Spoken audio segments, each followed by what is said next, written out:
அனைவருக்கும் வணக்கம். கண்டேன் சீதையே என்று சொல்லி ராமனுக்குள் சிலிர்ப்பை ஏற்படுத்தியதை சொல்லவா? அந்த சந்தோஷத்தை ஏற்படுத்த அனுமன் பட்ட கஷ்டங்கள் என்னவென்று சொல்லவா? சீதையை கண்டுபிடிக்க உதவிய சம்பாதி யார் என்று தெரியுமா? ராமன் சீதையிடம் தன்னை அடையாளம் காட்ட மோதிரம் கொடுத்து அனுப்பியதைப் போல சீதை என்ன கொடுத்தார் என்று தெரியுமா? லங்காயினிக்கு பாவ விமோச்சனம் கிடைத்தது எவ்வாறு? இன்னும் பல சிலிர்ப்பூட்டும் சம்பவங்களை உள்ளடக்கியது இந்த சுந்தரகாண்டம். சுந்தரகாண்டம் என்று சொல்லும் போதே மனதில் ஒரு குதூகலம் ஏற்படுகிறது. அது ஏன் என்றால் அது ஒரு வெற்றி படலம். இதிகாசத்திலேயே ராமாயணம் மிக உயர்ந்த இடம் வாய்ந்தது. ராமாயணத்தில் 6 காண்டங்கள் இருந்தாலும் 5வது காண்டமான சுந்தர காண்டமே மிகவும் சிறப்பு வாய்ந்தது. இதை கர்ப்பிணிகள் அடிக்கடி கேட்டு வரலாம் என்றும் சொல்லப்படுகிறது. அதற்கு காரணம் சுந்தரம் என்றால் அழகு. அழகு பொருந்திய அனைத்து அம்சங்கள் கொண்டவர்களை உள்ளடக்கிய மிக முக்கியமான காண்டம் இது. சுந்தரகாண்டம் என்ற கதையை வால்மீகி தொடங்கி இந்திரா சௌந்தரராஜன் வரை பலர் எழுதியிருக்கிறார்கள். அப்படி என்ன இந்த கதை என்பதை பார்ப்பதே இந்த பதிவு. This is Books of Soul channel. இந்த சேனல் புக் பத்தின review, summaries and book recommendations, அப்புறம் நிறைய சிறுகதை தொகுப்பு எல்லாம் நான் கொடுத்துக்கிட்டு இருக்கேன். டைம் கிடைக்கும் போது நான் போட்டிருக்க மற்ற வீடியோஸையும் பாருங்க, உங்க ஃப்ரெண்ட்ஸ் அண்ட் ஃபேமிலிஸ் கூடயும் ஷேர் பண்ணுங்க. வாங்க நம்ம இந்த வீடியோக்குள்ள போகலாம். சுந்தரகாண்டம் கதையை அறிய முதலில் அந்த சூழலை நாம் புரிந்து கொள்ள வேண்டும். அதற்கு ராமாயணம் கதை சுருக்கத்தை காணலாம். ராமர் அயோத்தியின் இளவரசர். அவரது மனைவி சீதா மற்றும் அவருடைய தம்பி லக்ஷ்மணன் தசரத மகாராஜாவின் வாக்கை காப்பாற்ற 14 வருடம் வனவாசம் வந்து காட்டில் வசித்து வந்தபோது ராவணன் சூழ்ச்சி செய்து சீதையை விமானம் மூலம் அழைத்து லங்கைக்கு சென்றார். அப்போது ராமர், லக்ஷ்மணர், சீதை ஆகிய மூவருக்கும் காவலாக இருந்தது ஜடாயு என்னும் பறவை. சீதையை ராவணன் அழைத்து சென்ற போது ராவணனுடன் போரிட்டு தன் இன்னுயிரை நீத்தது ஜடாயு என்னும் பறவை. இருந்தும் ஜடாயுவால் சீதையை காப்பாற்ற முடியவில்லை. ராவணன் சீதையை லங்கைக்கு கடத்தி கொண்டு போனார். ஆனால் அவர் எத்திசையில் போனார் என்பது யாவருக்கும் தெரியாது. ஜடாயு தன் உயிரை கையில் பிடித்துக் கொண்டு சீதையை கடத்தி கொண்டு போன விஷயத்தை ராமனிடமும் லக்ஷ்மணனிடம் சொல்லிவிட்டு தன் இன்னுயிரை நீத்தது. இனி நாம் சுந்தர காண்டத்தில் ஸ்ரீ ஆஞ்சநேயர் செய்த வீர தீர செயல்களை பார்ப்போம்.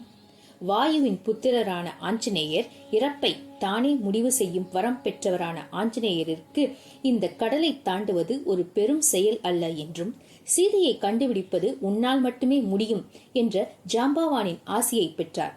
அது மட்டும் அல்லாமல் அந்த வானார கூட்டங்களும் உற்சாகத்தில் கூக்குரலிட்டு ஆஞ்சநேயரை சீதையை காண வழியனுப்ப தயாராக இருந்தன. இந்த உற்சாகமும் ஜாம்பவானின் நேர்மறை சொற்களும் தன்னால் இந்த காரியம் தனியாக செய்ய முடியுமா என்று எண்ணிக்கொண்டிருந்த ஹனுமனுக்கு இந்த வார்த்தைகள் புது உத்வேகத்தை கொடுத்தது. உடனே அவர் செயலில் இறங்கினார். ஆம், காடுகளையும் மலைகளையும் தாண்டி லங்கையை நோக்கி தன் பயணத்தை புறப்பட்டார். மலையின் கால்களை ஊந்துவதால் நிலத்திற்கு எந்த பாதிப்பும் ஏற்படாது என்று தன் காலை மலையின் மேல் வைத்து ஜெய் ஸ்ரீராம் என்ற முழக்கத்தோடு விண்ணில் தாவினார். அந்த கணத்தில் சில மரங்கள் வேரோடு பெயர்ந்தன. பறவைகள் பயந்து கீச்சிட்டன. விலங்குகள் ஒதுங்கின. சர்ப்பங்கள் ஆஞ்சநேயரை பார்த்து கருடனோ என்று பயந்தன. சமுத்திரத்தின் ஒரு பகுதியை கடந்தவுடன் முதல் தடை ஏற்பட்டது. அது வைநாகம் என்னும் மலை மேலே எழும்ப அவர் வழியை மறித்தது.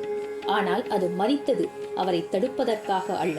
இவ்வளவு தூரம் தாண்டி வந்தவர் சற்று இளைப்பாறவே. ஆனால் ஆஞ்சநேயர் தனக்கு நேரம் மிக குறைவாக இருப்பதாகவும், ராமருக்கு கொடுத்த வாக்கை நிறைவேற்றினால்தான் எனக்கு இளைப்பாறுதல் என்று கூறி, அதோடு உன் உபசரணைக்கு நன்றி என்று கூறிவிட்டு வெற்றியோடு திரும்பி வரும்போது உன்னிடம் வந்து விருந்து சாப்பிட்டு செல்கிறேன் என்று சொல்லி அந்த இடத்தை விட்டு கடந்தார். வைநாகமும் விலகி வழிவிட்டு சென்றது. அதோடு அவருக்கு ஆசியும் வழங்கி அனுப்பியது. கடலை தாண்டும் போது அடுத்த தடை சிம்சிகை என்னும் ராட்சசி கொடுத்தார். சிம்சிகி தடை விளைவிக்க அவள் வாய் வழியாக சென்று இதயத்தை கிழித்து அவள் ஆ என்று கத்தும் போதே அதே வாய் வழியாக திரும்பி வந்தார். தன் இலக்கை நோக்கி உற்சாகமாக பறந்து கொண்டிருக்கும் போது தொலைவில் இலங்கையை பார்த்தார். அவ்வளவு அழகு பொருந்திய ஓர் இடம். திருவோண மலைகளும் பெரும் மதில்களும் அருவிகளும் பார்க்கவே அவ்வளவு ரம்மியமான காட்சி. இலங்கையை நெருங்கியவுடன் தன் உருவை சுருக்கிக் கொண்டு யாரும் தன்னை அறியா வண்ணம் அந்த ராட்சசன் இருக்கும் இலங்கையில் தைரியமாக நடக்கத் தொடங்கினார். அப்போது இலங்கையின் அழகை ரசித்துக் கொண்டு மரத்துக்கு மரம் தாவிக்கொண்டு இருந்த ஹனுமனை தடுத்து நிறுத்தினார் இலங்கையின் காவல் தெய்வமான லங்கினி. இலங்கையில் வானரத்துக்கு என்ன வேலை என்று திட்டியவாறே அவரை அடிக்க தன் கையை ஓங்கினார்.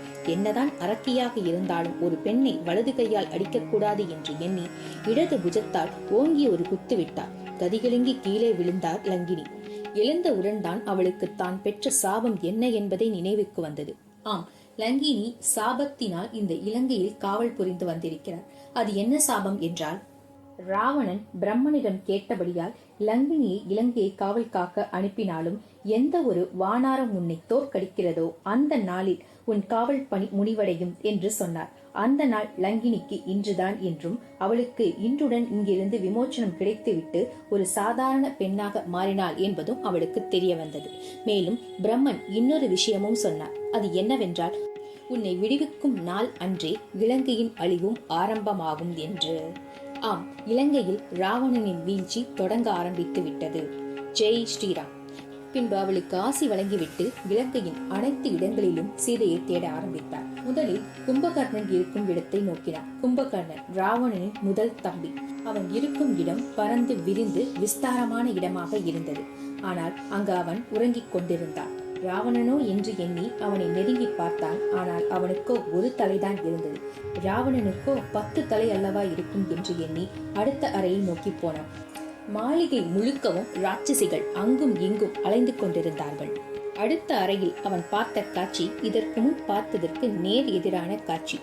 இலங்கையில் நியாயத்தின் பக்கம் நிற்கும் ஒருவன் உண்டெனில் அவன்தான் விபூஷன், ராவணனின் 2வது தம்பி. அங்கு உறங்கிக் கொண்டிருந்தவனை வணங்கிவிட்டு இந்திரஜித்தின் மாளிகை முழுக்க சீதையை தேடினான். எங்கு தேடியும் சீதையை காணவில்லை. பின்பு பல இடங்களில் தேடியும் அகப்படாமல் தன் இடுப்பில் கை வைத்து ஒரு பெரிய மதில் மேல் நின்று தேடத் தொடங்கினான். அப்போது அசோக மரங்கள் அதிகம் இருந்த ஒரு அழகான சோலை கண்ணில் பட்டது. அன்னை கண்டிப்பாக இங்குதான் இருப்பார் என்று எண்ணி அங்கு தேடத் தொடங்கினான். சீதையும் அவன் கண்ணில் பட்டார். அவரை சுற்றி ராட்சசிகள். மெலிந்த தேகம், சோகமான முகம், அழுக்கு பிடித்த ஆடை, எண்ணெய் வைக்காத சிக்கு பிடித்த தலை என்று கவலையே உருவான இளைத்த தேகத்துடன் இருந்தார் சீதாதேவி. அவரை கண்டு ஒரு கணம் திகைத்து நின்றார் அனுமன். மகிழ்ச்சி ஒருபுறம் இருந்தாலும் அந்த கோலம் பல கேள்விகள் அவர் மனக்கண் முன்னே கொண்டு வந்தது. எவ்வளவு சுகபோகமாக ஜனகனின் வீட்டில் பிறந்தார். தன் சுப போகங்களை எல்லாம் விட்டுவிட்டு தன் கணவனுக்காக 14 வருடம் வனவாசம் இருந்தது எல்லாம் எதற்காக? இந்த ராட்சசிகளின் மத்தியில் வாழவா என்று சீதையின் நிலையை நினைத்து வருத்தம் கொண்டார். அந்த அரக்கிகளுக்கு நடுவே சீதைக்கு உதவ ஒரு நல்ல இதயம் இருந்தது. அதுவே ராவணனின் தம்பி விபூஷனின் புதல்வி திருசரை. அவளுடன் மட்டுமே அங்கு சீதை பேசியிருந்து வந்தாள். இப்படி சீதை திருசரையிடம் பேசிக் கொண்டிருப்பதை அனுமன் கண்டார். அப்போது அவர் மனதில் பொங்கிய மகிழ்ச்சிக்கு எல்லையே இல்லை. சரி, சீதையிடம் சென்று பேசலாம் என்று எண்ணிக்கொண்டிருக்கும் போதே பரந்த உடலை கொண்டு பார்ப்பவர்களை தன் பார்வையால் எரித்து கொள்ளக்கூடிய கொடிய மிருகமான 10 தலை நாகத்தின் மறு உருவமான ராவணன் அந்த இடத்திற்கு வந்து கொண்டிருப்பதைக் கண்ட ஹனுமனுக்கு கோபம் கனலாய் மாறியது. சற்று நேரத்தில் அவன் சீதை இருக்கும் இடத்தை அடைந்தபோது சீதை அவனை கண்ட அருவருப்பில் ஒதுங்கி நின்று கொண்டார். அது மட்டுமல்லாமல் தான் கட்டியிருந்த சேலையால் தன் உடல் முழுவதையும் மறைத்துக் கொண்டார். அப்போது ராவணன் சீதையை வசியப்படுத்துவது போல பல வார்த்தைகள் பேசி சீதையை அரண்மனைக்கு அழைத்து தன் இச்சைக்கு ஆளாக்க நினைத்தான். அது எதுவுமே பலிக்காத காரணத்தால் அவன் கோபமான கர்ஜனையில், உனக்கு இன்னும் 2 மாத காலமே அவகாசம் உள்ளது என்று கூறி அவ்விடம் விட்டு சென்றான். அப்போது சீதை கண்ணீரும் கம்பளியுமாக நின்று கொண்டிருந்த போது ஹனுமன் அவளை நெருங்கினான். ஆனால் சீதையோ தன்னை சுற்றி நடப்பது அனைத்தையும் சூனியமாக எண்ணிக்கொண்டிருந்தாள். இவர் யார் என்ற கேள்வி மனதில் தோன்றியது. இது ராவணனே வேடம் பூண்டு இங்கு நம்மை கடத்தி வந்தானே, அதுபோல மறுபடியும் வந்துவிட்டானா? இல்லை ராமபிரான் நம்மளை காப்பாற்ற அனுப்பியரா என்று பல கேள்விகள் அவளுடைய மனக்கண் முன் தோன்றியது. அப்போது அவருடைய சங்கடத்தை உணர்ந்த ஸ்ரீ ஹனுமான், அன்னையே, நான் உங்கள் ஆதிபுருஷ் ராமர் அனுப்பியவரே. நீங்கள் இருக்கும் இடத்தை தேடச் சொல்லி என்னை அனுப்பி வைத்தார். நாங்கள் வானார கூட்டங்கள் பல திசைகளில் உங்களை தேட எத்தனித்தோம். ஆளுக்கொரு திசையில் சென்றபோது நான் இந்த திசை நோக்கி வர காரணம் ஜடாயுவின் தம்பி சம்பாதி கூறிய சில குறிப்புகளே.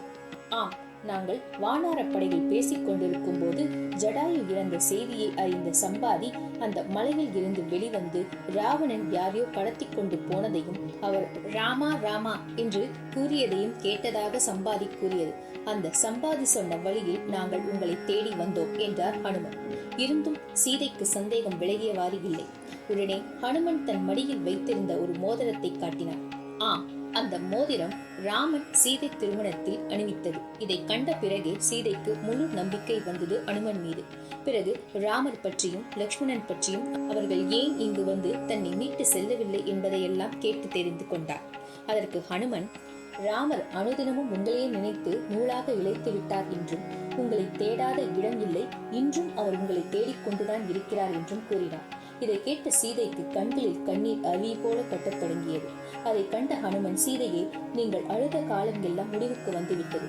இனி ஒரு துளியும் நீங்கள் சிந்தக்கூடாது என்று சொல்லி, வாருங்கள், நான் உங்களை இவ்விடம் இருந்து அழைத்துச் செல்கிறேன் என்று கூறினார்.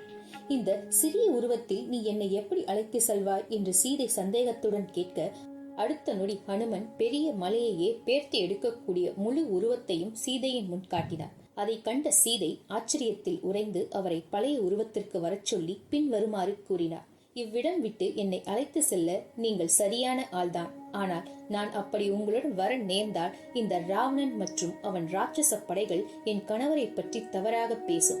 நான் இங்கேயே இருப்பேன், என் கரம் பிடித்து காலம் முழுக்க என்னை காத்து நிற்பேன் என்று கூறிய என் கணவர் இங்கு வந்து இந்த ராட்சச படைகளை அழித்து இந்த ராவணனையும் வதம் செய்து என்னை இங்கிருந்து அழைத்து போக வேண்டும். அப்போதே நான் இவ்விடம் விட்டு வருவேன் என்று கூறினார். இதை கேட்ட ஹனுமனுக்கு இதுதான் சரி என்று தோன்றியது. உடனே சீதையிடம், நான் வந்த காரியம் முடிந்தது, உடனே நான் இந்த நற்செய்தியை என் பிரான் ராமனிடம் சொல்ல வேண்டும் என்று கூறி சீதையிடம் ஆசி பெற்று கிளம்பினார். இருந்தும் சீதையை அவர் இங்கு பார்த்ததை அவர்கள் நம்ப வேண்டும் இல்லையா? எனவே ஏதாவது அடையாளம் தருமாறு ஹனுமன் கேட்க, சீதை தன் மடியில் கட்டி இருந்த சூடாமணியை கொடுத்து இந்த அடையாளத்தை ராமனிடம் காட்டிச் சொல்லிக் கொடுக்கிறார். வெற்றி கழுப்பில் அவரிடம் ஆசி பெற்று கிளம்பினார் ஹனுமர். ஆனால் இது மட்டும் சுந்தரகாண்டம் அல்ல. இனிதான் ஹனுமனின் முழு ஆட்டத்தை வாசகர்கள் கேட்கப் போகிறீர்கள். ஆம், சீதையிடம் இருந்து விடை பெற்ற ஹனுமன் நேராக ராமனிடம் செல்லவில்லை. அவன் சென்று சந்தித்தது ராவணனை. அது ஏன்? ராமன் படைகளை திரட்டி வந்து இந்த ராட்சச கூட்டத்தை அழிக்க வேண்டும். அதுபோக எதிரி எவ்வளவு பலசாலியானவன் என்பதை தெரிந்து கொள்ள வேண்டும். எனவே ராட்சசிகளின் கவனத்தை பெறுவதற்காக கண்ணுக்கு தெரிந்த அனைத்தையும் அடித்து நொறுக்கினார். அசோகவனத்தில் சீதை அமர்ந்திருந்த மரத்தை மட்டும் விட்டுவிட்டு மற்ற அனைத்து மரங்களையும் வேரோடு பிடுங்கி எறிந்தார். அவருடைய அந்த கோப கனலில் செடிகள் கருகின, பறவைகள் கீச்சிட்டன. அப்போது தூங்கிக் கொண்டிருந்த ராட்சசிகள் விழித்தெழுந்தன. அதை கண்ட அரக்கிகளுக்கு சிறு சந்தேகம் ஏற்பட்டது. உடனே சீதையிடம் அதை பற்றி கேட்டனர். சீதையோ, எதிரில் இருக்கும் அந்த வானரத்திடமே கேளுங்கள் என்று சொல்ல, ஆத்திரம் தாங்காமல் அந்த ராட்சசிகள் ராவணனிடம் முறையிட்டனர். கண்கள் சிவக்க ராவணன் ஒரு அரக்கனை அழைத்து அந்த துஷ்டனை அழைத்து வரச் சொல்ல, ஹனுமானோ அதற்காகவே காத்திருந்தவர் போல வந்தவர்களை ஒரு நொடியில் துவம்சம் செய்தார்.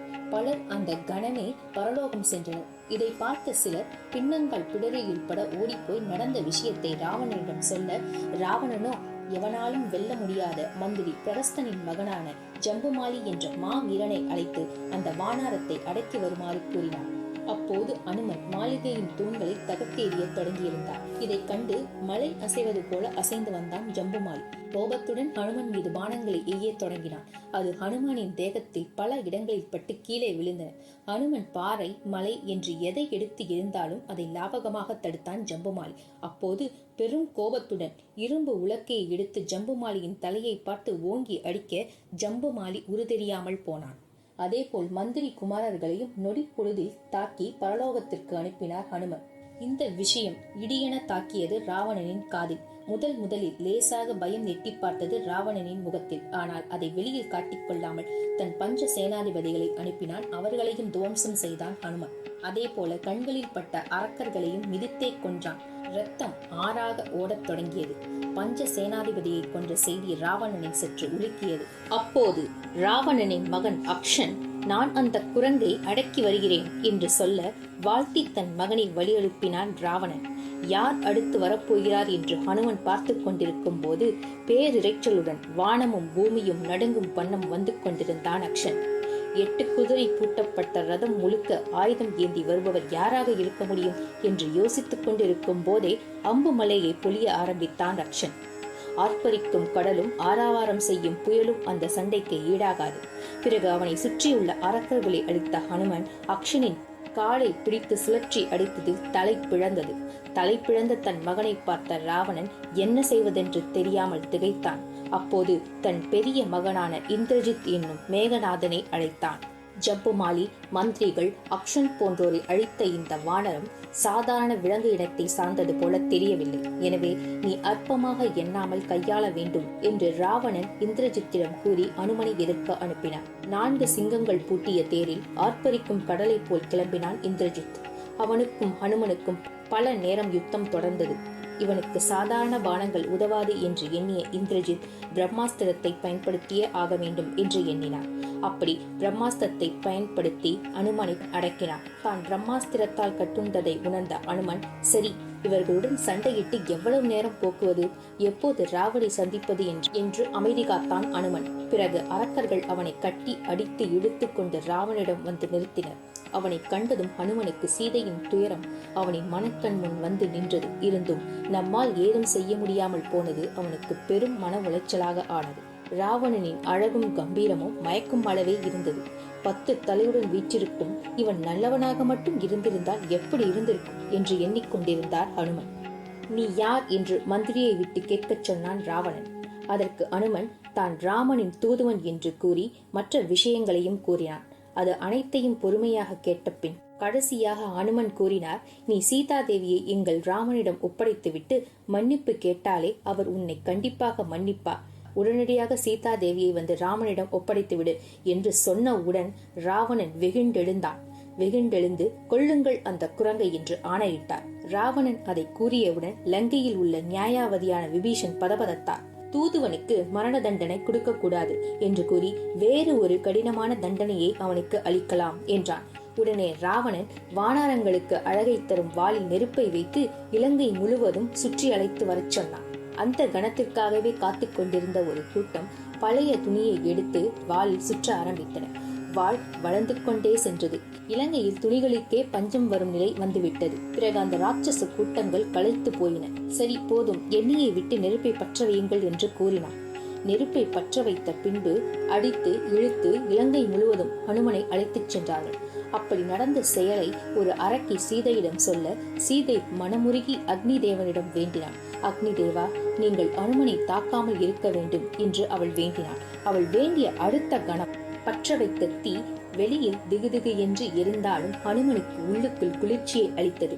அதை உணர்ந்த ஹனுமன் இது அன்னையின் அருள் என்று உணர்ந்தார். மனதார நன்றியும் தெரிவித்தார் சீதாதேவிக்கு. அப்போது ஹனுமன் தான் வந்த காரியம் முடிந்தது என்றும் ராவணனையும் பார்த்தாகிவிட்டது, அவனுடைய படைகளின் பலத்தையும் தெரிந்தாகிவிட்டது என்று தன்னுள் சொல்லிக்கொண்டு இனி போவதற்கு முன்பு நாம் யார் என்று காட்டிவிட்டு செல்ல வேண்டும் என்று எண்ணிய ஹனுமன் தான் கட்டுண்டதை ஒரு சிலிப்பு சிலிப்பி கட்டில் இருந்து வெளிவந்தார். வந்து அந்த தீயாலேயே இந்த இலங்கையை அழிக்க வேண்டும் என்று முடிவு செய்தார். பிறகு தன் வாளை சுற்றி தன்னை சுற்றியுள்ள அரக்கர்களை காயப்படுத்தினார். பிறகு ஒரு பெரிய மாளிகையின் மேல் அமர்ந்தார். வெள்ளியும் தங்கமும் முத்தும் வைரமும் வைடூரியமும் போன்ற முத்துக்களால் செய்யப்பட்ட அந்த மாளிகை தீயினால் உருகி ஓடின. வீடுகள் எரிந்தன. மக்கள் வீடு இல்லாமல் திகைத்தனர். தன் தலைவன் தவறு செய்தால் அதை ஆதரித்தவர்களுக்கு இதுவே கதி என்று சொல்லாமல் சொல்லி கடைசியில் கடலில் தன் வாளை அமர்த்தி அனைத்து தீயும் அடங்கிய பிறகு ராமனிடம் சீதையை கண்ட செய்தியை சொல்ல கிளம்பினான். மிகவும் சந்தோஷத்தோடு அதே போல் மலைக்கு மலை தாவி தன் பயணத்தை தொடர்ந்தான். பெரும் கூக்குரலோடு அவன் சென்று கொண்டிருந்தான். அவனுடைய அந்த கூக்குரலை கேட்ட ஜாம்பவான் ஹனுமன் சென்ற காரியத்தில் வெற்றி பெற்று விட்டான் போல, அதனாலேயே இப்படி கூக்குரலிட்டு வருகிறான் என்று சொல்ல ஜாம்பவானை பார்த்த ஹனுமன் சொன்ன முதல் வரி கண்டேன் சீதையே என்று. அந்த ஒற்றை சொல்லில் தன் வெற்றி சரித்திரத்தை கூறினான் ஹனுமன்.